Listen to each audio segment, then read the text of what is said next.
ایک دفعہ حضور کی زبان نور سے نکلا، ایک دفعہ صرف، کہ ایک اویسے کرنی ہے، یہ صحیح مسلم ہے، ایک دفعہ نکلا ایک اویس کرنی ہے۔ کرن کی شاخ ہے مراد، اس شاخ سے تعلق رکھتے ہیں، باپ کا نام عامر ہے، اویس بن عامر کہلاتے ہیں، برس کے نشان تھے۔ یہ دیکھو یہ ساری نشانیاں حضور نے بتائیں۔ کتنی جگہ آپ نے سنا ہے حضور نے دیکھا نہیں انہیں؟ او یارو کوئی ضروری تو نہیں نا کہ کوئی ظاہری طور پر ملے تو تب بھی پتہ چلتا ہے۔ محبوب کا پتہ ہے کون کہاں کہاں بیٹھ کے روتا ہے۔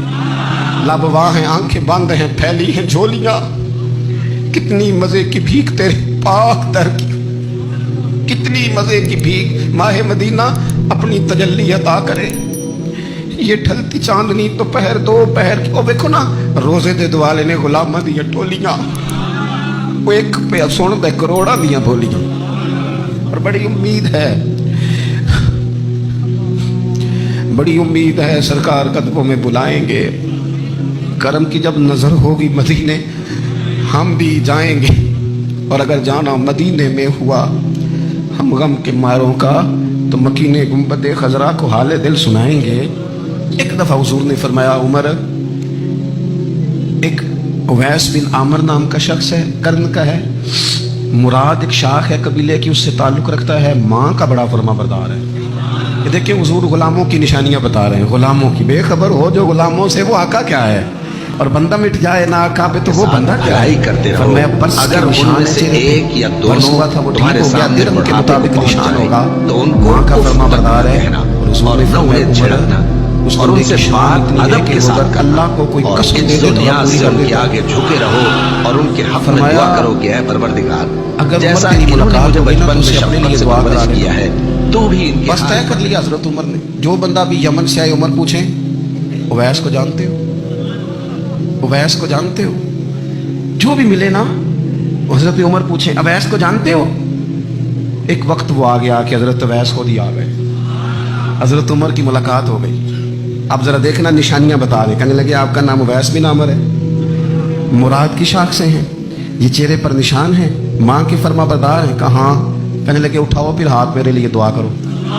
حضرت اویس بن عامر اویس کرنی رضی اللہ تعالیٰ عنہ کہنے لگے عمر میں آپ کے لیے دعا کروں؟ فرمایا کرو نا، اس لیے کہ مدینے والے حبیب نے کہا تھا دعا کرانا، حضور نے کرو نا دعا، ہم نے تو طے کر لی۔ ایک نقشہ محبوب نے بتایا تھا ایک دفعہ کہ وہاں سے آئے گا، ایک دفعہ وہ نقشہ بتایا تھا کہ وہ کرن کا یمن کا، ایک دفعہ کہا تھا وہ آئے گا، بس پھر میری عمر مدینے دے ٹبے آندی تصویر بناؤں دے ہی گزر گئی۔ ساری زندگی پوچھا اویس تو نہیں نام، پھر وہ مل گئے تو کہا دعا کرو، دعا کرائی۔ پھر حضرت فاروق اعظم رضی اللہ تعالیٰ عنہ حضرت اویس کرنی سے کہنے لگے آپ کہاں جانے کا ارادہ رکھتے ہیں؟ یہ سارا کچھ صحیح حدیث میں موجود ہے۔ تو حضرت اویس کرنی کہنے لگے میں کوفے جانے کا ارادہ رکھتا ہوں۔ کہا میں کوفے کے گورنر کے نام خط لکھ دوں کہ اویس آ رہا ہے؟ تو حضرت ویسے کرنے کہنے لگے نا نا نا نا نا، ہمیں پروٹوکول نہیں چاہیے، میں نا سادہ رہنا پسند کرتا ہوں، اسی کسی دیکھو جو نہیں لگتے نہ کوئی ساڈا دردی، بس کونے میں پیچھے، ہم کوئی اسٹیج کے شوقین لوگ ہیں، ہم کوئی نعروں کے شوقین لوگ ہیں، ہم کوئی تصویروں کے شوقین، ہم تو پیچھے بیٹھنا، بس کسی کو نظر آئے نہ آئے۔ عمر نے تو خود بتا دیا نا کہ مدینے والے کی نظر میں ہیں آپ نظر میں ہیں، مختصر سی میری کہانی ہے، یہ جو بھی ہے ان کی مہربانی ہے، جب ان کی نظر میں ہے تو پھر کیمرے کی نظر میں آئے چاہے۔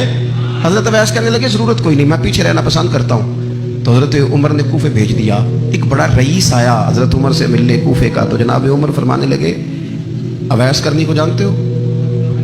کہا حضور جانتا تو ہوں، اویس بن عامر کو جانتا تو ہوں، حضرت اویس بن عامر کو، لیکن وہ تو پیچھے پیچھے رہتے ہیں، گھر بھی ان کا سادہ، حالات بھی زیادہ وسعت والے نہیں۔ حضرت عمر کہنے لگے تمہیں بندے کی شان کا نہیں پتا، وہ بندہ حج کرنے آیا ہوا تھا مکے، حضرت عمر سے ملے، کوفے کے رئیس تھے، تو حضرت عمر کہنے لگے واپس جانا تو اس سے دعا کرانا۔ یہ رئیس واپس گئے، حضرت اویس سے ملاقات ہوئی رضی اللہ تعالیٰ، تو کہنے لگے میرے لیے دعا کریں۔ وہ کہنے لگے آپ حج کر کے آئے ہیں، آپ دعا کریں؟ کہ نہیں آپ کریں۔ کہنے لگے آپ حج کر کے آئے ہیں، آپ کریں؟ کہنے لگے نہیں آپ کریں۔ تو حضرت اویس سمجھ گئے، کہنے لگے عمر سے مل کے آئے ہیں۔